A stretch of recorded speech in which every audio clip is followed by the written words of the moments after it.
Hi, this is Dr. Michael Bogart with a bird's eye view of the Bible. Let's be honest, to many people, when they think of it at all, the Bible seems to be a confusing and even mysterious book. Lots of modern readers can't seem to make heads or tails out of it.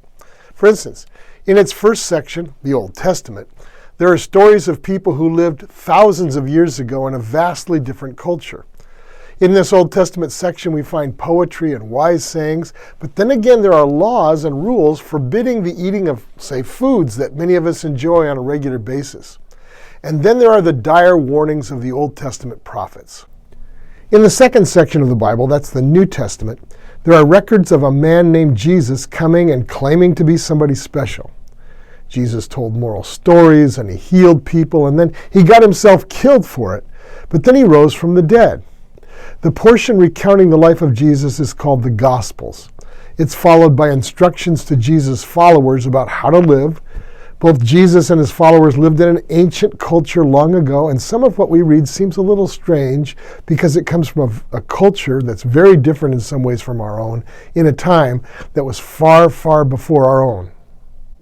For instance, in the New Testament, we read about women keeping their heads covered to show respectability in public. And then we ponder the modern applications of the New Testament's instructions against eating meat sacrificed to idols. And then we read the arguments in the book of Hebrews about how Jesus is superior to anything in the Old Testament or in Judaism, and we wonder how all of that fits in our world with the struggles of contemporary living. So it isn't a surprise that some modern, unchurched readers of the Bible just close the book and walk away.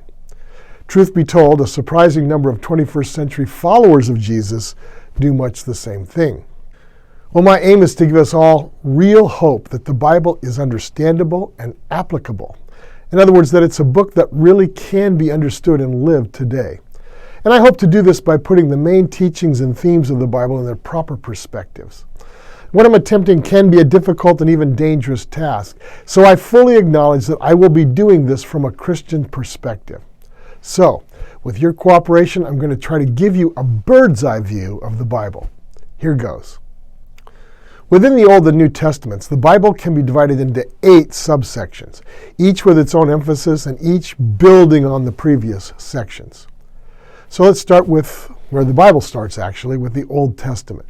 And we'll start that section with the books of law.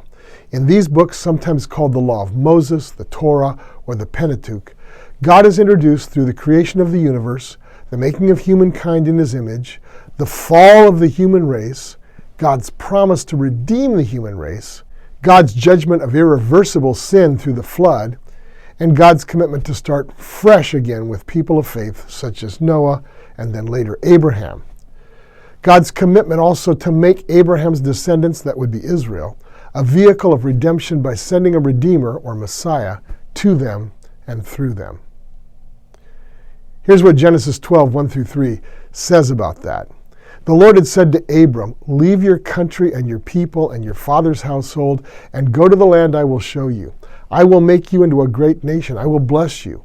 I will make your name great and you will be a blessing. I will bless those who bless you, and whoever curses you I will curse, and all peoples on earth will be blessed through you." And though it contains a wonderful storyline of the family of redemption through Abraham, the law portion of the Bible does have many laws and ordinances in it as well. What was the law of Moses all about? Well, it was given to train Israel and through them to train the world in what righteous living looks like. Galatians 3:22-25 explains it like this. But the scripture declares that the whole world is a prisoner of sin, so that what was promised, being given through faith in Jesus Christ, might be given to those who believe.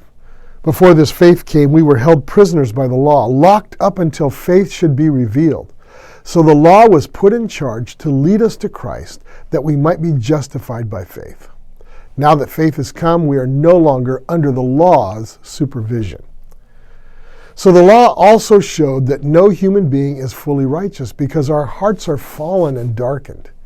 Ancient Israel's worship was focused on a sanctuary presided over by priests and other members of the tribe of Levi.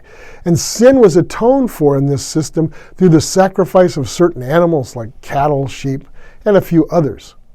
However, Israel's sacrificial system turned out to be a temporary measure from a New Testament perspective, postponing God's judgment on sin until complete redemption could be accomplished. Okay, that's all we have time for in this brief video. I'll continue in the next video by completing the Hebrew Scriptures, or as Christians call them, the Old Testament. This is Dr. Michael Bogart. We'll see you then.